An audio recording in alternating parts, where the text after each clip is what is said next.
তাহিদ হৃদয়, মোস্তাফিজুর রহমান টি-20 বিশ্বকাপে শেষ হতে শ্রীলঙ্কায় উড়াল দিয়েছেন বাংলাদেশের 3 তারকা ক্রিকেটার মোস্তাফিজুর রহমান, তাসকিন আহমেদ ও তাহিদ হৃদয়।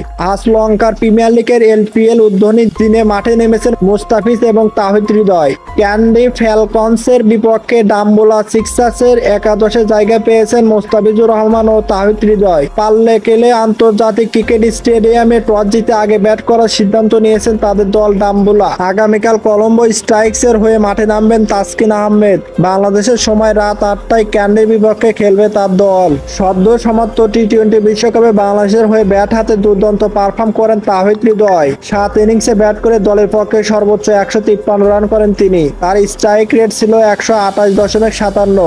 অন্যদিকে বল হাতে দুর্দান্ত পারফর্ম করেছেন মোস্তাফিজুর রহমান। 7 ম্যাচে 8 উইকেট নিয়েছেন। ওভার প্রতি রান খরচ করেছেন মোটে 5.46।